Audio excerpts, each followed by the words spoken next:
이 영상을 누르신 분들, 그리고 빨래방 창업을 알아보신 분들이라면 누구나 느끼셨을 감정, 생각보다 비싸다입니다. 무인 사업이고 세탁 쪽 사업이다 보니 소자본 창업으로 많이들 오해를 하고 계십니다. 실제로 상담을 해보면 70% 정도의 분들이 와, 그렇게 많이 들어요? 라는 말씀을 많이 하십니다. 빨래방 창업은 적게는 9천만 원에서 많게는 2억까지 들어가는 초기 자본이 많이 필요한 창업입니다. 그래서 창업 자금이 충분하지 않던 충분하던 간에 대출을 한 번쯤은 다들 생각을 하시는데요. 이 영상에서는 대출로 빨래방 창업을 하면 매출을 최소 얼마나 찍어야 하는지, 대출까지 받아서 운영을 하려면 어떤 것들을 따져봐야 하는지에 대해 이야기해 보겠습니다.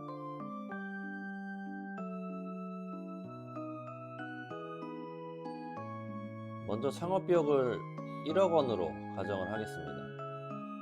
장비 7천만 원, 공사 3천만 원, 임대 보증금은 포함시키지 않겠습니다.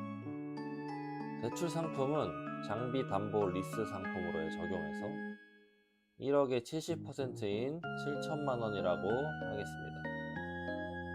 그러면 준비해야 될 현금은 3천만 원 플러스 임대 보증금이 됩니다. 임대 보증금이 1천에서 2천만 원 정도 선이기 때문에 대략 4에서 5천만 원 정도의 현금만 있으면 창업은 가능합니다. 그렇게 창업을 하게 되면 매달 7천만 원에 대한 원리금으로 5년간 매월 160만 원을 납부해야 합니다. 만만치 않죠? 매달 순수익이 아무리 못해도 160만 원 이상은 나와야 내 주머니에서 따로 돈이 나가지 않게 되는 겁니다. 근데 그렇게 빠듯하게 5년을 유지하면 아마 초조함과 불안함에 병원 신세를 지게 될지도 모릅니다. 그러니 넉넉히 200만 원의 순수익은 발생이 되어야 남는 돈 용돈도 쓰고 매출 안 나올 때를 대비해 저축도 해놓을 수 있겠죠. 그럼 이제 역계산을 하면 되는데요. 순수익 200만 원에 각종 비용을 더하면 우리가 뽑아야 하는 매출이 됩니다. 월세 130만 원, 소모품 비용 10만 원, 공과금 100만 원, 세금, 마케팅 등 기타 비용 60만 원, 다 합치면 500만 원이 됩니다. 한 달에 매출 500만 원만 만들면 4에서 5천만 원의 목돈으로 노후까지 챙길 수 있는 빨래방을 하나 가질 수 있게 되는 겁니다. 그런데 반드시 고민해야 되는 부분이 있습니다. 목표 매출이 나오지 않을 경우인데요. 10만 원이라도 목표 매출에 미치지 못하면 10만 원만큼 힘들고 괴로운 것이 아니라 그 몇 배는 더 심리적으로 힘들 겁니다. 왜냐하면 내 주머니에서 돈이 나가는 순간 불안에 휩싸이게 되거든요. 주식이나 코인에 물리면 매일 들여다보듯이 매일매일 매출 들여다보고 CCTV 들여다보면 피폐해질 수밖에 없습니다. 그래서 남의 돈으로 창업한다는 게 이런 단점이 있을 수밖에 없는데요. 그래서 절대 실패가 없도록 창업을 해야 합니다. 그러면 실패가 없도록 창업하는 방법, 실패 확률을 제거하는 가장 중요한 두 가지 요소를 말씀드려 보겠습니다. 가장 중요한 첫 번째는 상권입니다. 상권은 다른 말로 잠재 매출로 표현해 볼 수 있습니다. 어떤 상권은 잠재 매출이 300만 원인 매장이 있고 어떤 상권은 잠재 매출이 1000만 원인 매장이 있습니다. 이걸 분별해내야 애초에 목표에 도달할 수 없는 매장들을 걸러내고 목표에 비교적 쉽게 도달할 수 있는 매장들을 후보에 올려놓을 수 있겠죠. 상권의 스타일이나 세대수를 대략적으로 특정해 놓긴 하지만 그것들 역시 추정이기 때문에 소위 뚜껑 열어보기 전에 모른다 라는 법칙을 피해갈 수 없습니다. 그래서 기존 빨래방들의 매출 데이터가 상권을 선정하는 데 상당히 중요한 요소가 될 수밖에 없습니다. 지역별 매출 데이터 분석을 통해서 상권을 선정을 해주는지 그 여부를 따져볼 필요가 있습니다. 빨래방 상권과 세대수에 대한 일반론은 지금 상단에 뜨는 네임택을 누르시면 확인 가능하니까 궁금하신 분들은 눌러서 한번 보시면 되겠습니다. 두 번째는 비용입니다. 셀프 빨래방은 매출의 기복이 상당히 적고 점주의 노력도 크게 반영되지 않는 연금의 성격이 상당히 강한 창업 아이템입니다. 성수기라고 해서 엄청나게 매출이 오르거나 비수기라고 엄청나게 매출이 떨어지지 않습니다.